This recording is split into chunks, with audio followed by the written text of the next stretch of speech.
حضرت عمر رضی اللہ تعالیٰ، بڑے مزے کی بات بتا رہا ہوں، حضرت عمر رضی اللہ تعالیٰ عنہ کے دور خلافت میں استحکام تھا، امن و امان کی صورتحال تھی۔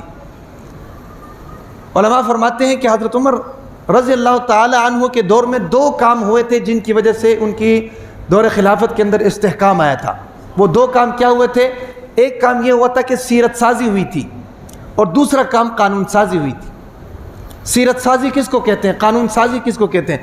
سیرت سازی کہتے ہیں کہ اندر سے انقلاب آئے۔ انقلاب یاد رکھے اندر سے آتا ہے، باہر سے کبھی بھی نہیں آتا۔ ملک کے اندر سے انقلاب آئے یا انسان کے اپنے جسم کے اندر سے انقلاب آئے، اس کو سیرت سازی کہتے ہیں۔ آپ کے اخلاق اچھے ہوں، آپ کا کردار اچھا ہو، آپ کا گفتار اچھا ہو، حقوق العباد پورے ہوں، حقوق اللہ پورا ہو، معاشرت آپ کی اچھی ہو، بات چیت آپ کی اچھی ہو، لین دین آپ کے اچھے ہوں، معاملات آپ کے اچھے ہو، تجارت آپ کی اچھی ہو، کاروبار آپ کے اچھی ہو۔ ان ساری چیزوں کا تعلق کس سے ہے بھائی؟ سیرت سے ہے۔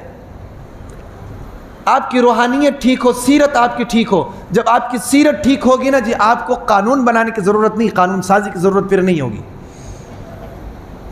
آج دیکھ لو نا ہمارے ملک کے اندر جناب کتنے ادارے ہیں، پولیس کا اپنا ادارہ ہے، فوج کا اپنا ادارہ ہے، ڈولفن کا اپنا ادارہ ہے، پیرا فورس کا اپنا ادارہ ہے، اور کون کون سے ہیں بھائی؟ ٹریفک پولیس کا اپنا ادارہ ہے، اور کون کون سے ہیں؟ سی ٹی ڈی کا اپنا، کتنے ادارے کام کر رہے ہیں نا جی۔ کیوں کام کر رہے ہیں؟ کام اس لیے کر رہے ہیں کہ لوگ سیدھے نہیں ہیں، لوگ جناب سیدھے نہیں ہیں، اس لیے مجبوراً حکومت کو یہ سارے ادارے بنانے پڑتے ہیں۔ اب سوال یہ کہ لوگ سیدھے کیوں نہیں ہیں، لوگ صحیح راستے پر کیوں نہیں چل رہے، جرائم کا ریشو زیادہ کیوں ہے، بد اخلاقیاں عروج پر کیوں ہے؟ اس کی وجہ یہ ہے کہ ہمارے ملک کے اندر سیرت سازی نہیں کی گئی۔ بدقسمتی یہ ہے 75 سال سے جماعتیں حکومت کر رہے ہیں لیکن سیرت سازی کے اوپر زور نہیں دیا گیا۔ دیکھیں کتنی تعلیمی ادارے ہیں پاکستان کے اندر کام کر رہے ہیں، مدارس ہیں، مساجد ہیں، سکول ہیں، خانقاہیں ہیں، ابھی کتنے تعلیمی ادارے ہیں۔ حکومت کو چاہیے کہ ان تعلیمی اداروں کے اندر ایک ایسا نظام قائم کیا جائے کہ نوجوان نسل کی سیرت سازی کی جائے۔ یاد رکھیں، سڑکیں بنانے سے ملک ترقی نہیں کرتا، بازار سجانے سے ملک ترقی نہیں کرتا۔ اب اچھرا بازار میں چلے جائیں جناب، دکانیں پینٹ ہو گئی ہیں جناب، ریڈین نہیں آ گئی ہیں، فرش بھی جناب ٹائل لگ گئے ہیں، اور ہمارے لوگ کہتے ہیں جناب بہت اچھا کام کیے۔ یہ بھی اچھا کام ہے لیکن اس سے سیرت سازی نہیں ہوتی نا، اس سے سیرت سازی نہیں ہوتی۔ کرپشن کرنے والا کرپشن سے کیوں نہیں رکتا ہے؟ سرکاری ملازم رشوت سے کیوں نہیں رکتا ہے؟ ریڑھی والا جناب دھوکہ دینے سے کیوں نہیں رکتا ہے؟ دودھ والا پانی ملاوٹ کرنے سے کیوں نہیں رکتا ہے؟ دکاندار جناب چھری چلانے سے کیوں نہیں رکتا ہے؟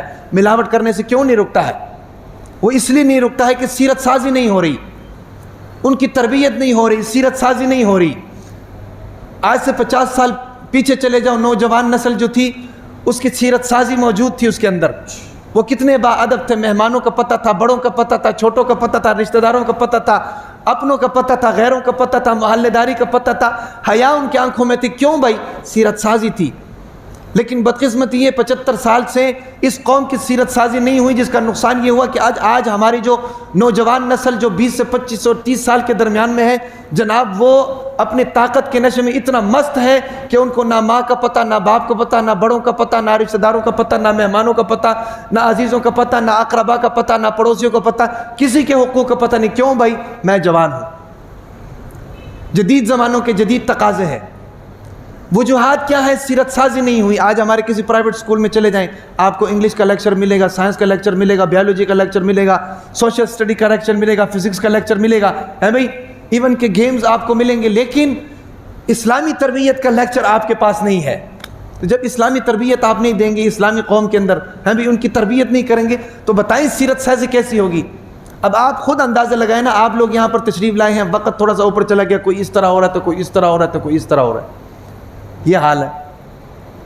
کیوں جی حضرت جی؟ اب ہمارے بڑوں کا یہ حال ہے تو پھر چھوٹوں کا کیا حال ہوگا؟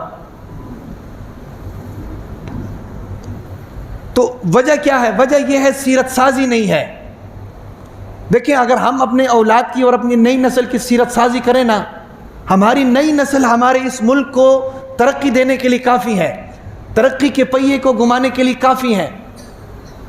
آج ہم باہر تو پیسے مانگنے کے لیے جاتے ہیں، ہم بھی دوسری قوموں کی طرف دیکھتے ہیں، باہر کے انویسٹرز پاکستان میں کیوں نہیں آ رہے، ہم بھی انویسٹ کیوں نہیں کر رہے، کاروبار کیوں نہیں کر رہے، پاکستان کے امیر طبقہ جو ہے اپنا پیسہ باہر کے ملک میں کیوں لے کر جا؟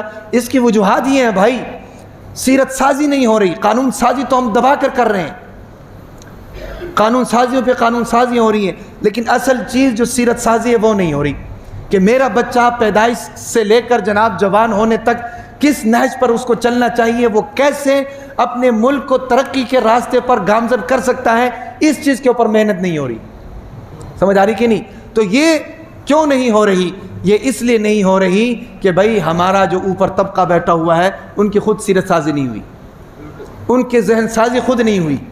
اللہ تعالیٰ معاف فرمائے۔ تو میرے کہنے کا مطلب یہ پوری تقریر کا خلاصہ یہ ہے کہ بھئی انسان کی اصلاح کے لیے سب سے ضروری اور بنیادی چیز قرآن کی نظر میں یہ ہے کہ انسان کا عقیدہ آخرت ٹھیک ہو جائے۔ یاد رکھیں عقیدہ آخرت گاڑی میں لگے ہوئے بریک کی طرح ہے، عقیدہ آخرت جو ہے درخت کے جڑ کی طرح ہے، عقیدہ آخرت جناب لگام کی طرح ہے، عقیدہ آخرت جناب انسان کے لیے بنیادی چیز ہے۔ اگر عقیدہ آخرت نہیں ہوگا تو انسان کی اصلاح کبھی بھی نہیں ہو سکتی۔ اللہ تبارک و تعالیٰ سے دعا تمام باتوں پر منتفع ہو۔